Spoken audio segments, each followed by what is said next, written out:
Hi there, for today's Read Aloud, we will be reading the fable, The Ant and the Dove. Now remember, fables have a lesson or moral for the reader to learn. Animals usually act like humans, and the story was written a long time ago.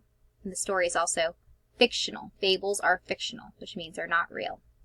So, reading the title, The Ant and the Dove, and looking at the cover, go ahead and make a prediction.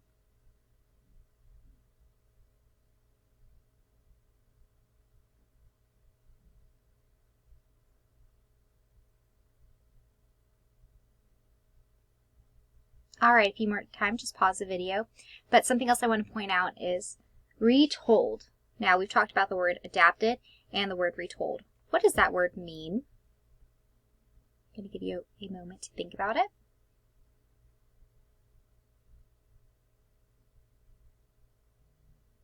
What this means is Jenny Giles got the story, The Ant and the Dove, and she retold it in her own words, changed a few things here and there. So she's not the one who came up with the story. But she got the story, The Ant and the Dove, and made it a little bit different and made it into her own. So, The Ant and the Dove. And the illustrator is Pat Reynolds. Let's go ahead and read to see if your prediction comes true, and also pay attention to the characteristics of fables. So we just went over the moral, animals that act like humans, those kind of things. Make sure you pay attention to those things. The Ant and the Dove. Once upon a time there was an ant who went down to a pond to get a drink of water. But he was in too much of a hurry. As he ran down to the pond, his tiny feet slipped in the mud and he fell into the water. What do you think is going to happen? He fell into the water. Do you think he's going to stay there stuck?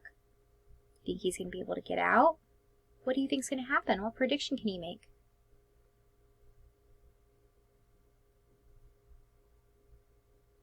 Let's keep going.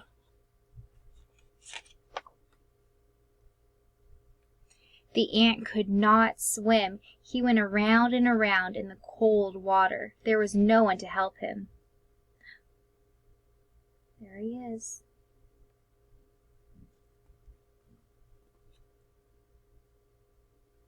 A dove was sitting up in a tree by the pond. She looked down from her branch and saw the little ant in the water.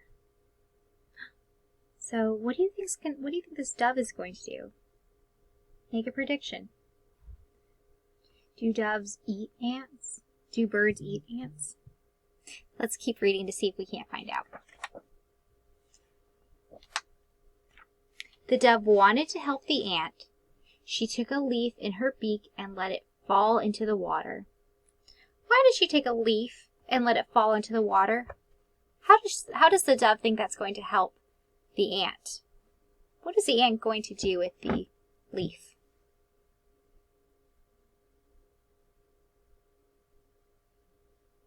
Let's see if what you're thinking or what you said, let's see if it comes true. The leaf came down beside the ant and he climbed onto it. The dove had saved him. Then the leaf moved slowly across the pond. It stopped by some long grass. Did your prediction come true? Did you think that the leaf was going to be so the ant can climb on and float across the pond? Now he's coming next to a long piece of grass. What do you think he's going to do? Okay, let's see if your prediction comes true. Let's see, do you see that? Here's the ant in here. This looks like a foot. Here's the dove. Uh-oh. Before I read, what do you think is going to happen? This book has so many opportunities where we can make good predictions. So let's take a moment and make a prediction. We see a foot, we see the ant, we see the dove. What do you think is going to happen?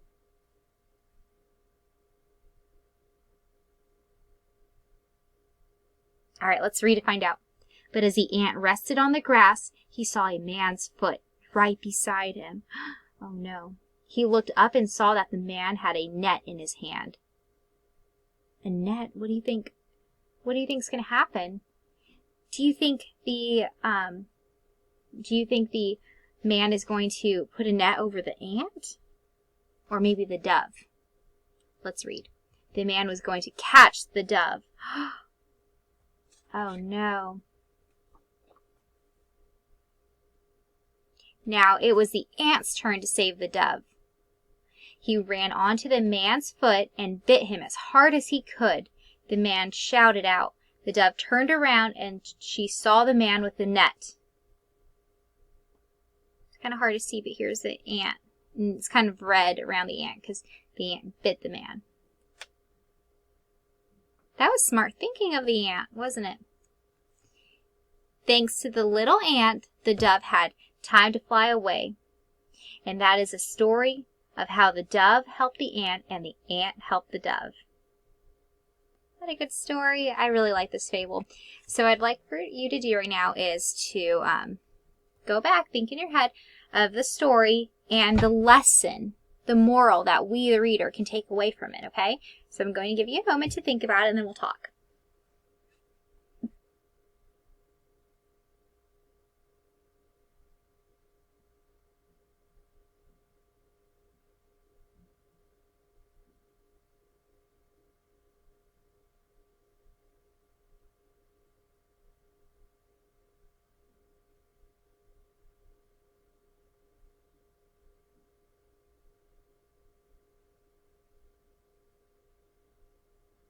Okay, if you need more time, just pause the video. But let's talk about the moral of the story. Okay, I think the moral of the story is every good deed we do for others will come back to us. So let's talk about the story. So the ant was in need and the dove helped the ant. So the dove did a good deed. Well, at the end of the story, the dove was in need and the ant helped the dove. So like I said earlier, every good deed we do for others will come back to us. So whenever the dove was in need, a good deed came back to the dove by the ant saving him. So that's what the moral of the story is. Whenever you do good for others, good will happen to you, okay? So I hope you enjoyed this story, this fable. Let's go ahead and talk about the characteristics of a fable. Give me a thumbs up if you noticed this in the story. Okay, so the story is fictional. Is that true? Yes, the story was not real. It was fake, so yes. Was the story short? Yeah, it wasn't a long story. It took about 7 minutes or so. Let's see. What were the characters in this story? Were the animals in the story acting like humans? They were. I know they weren't talking, but they were kind of communicating in their own way with their actions, right? So there is that. And then was there a lesson in the story to be learned? There was. So if you do a good deed for others, a good deed will come back to you. And then, let's see, the other characteristic of a fable is,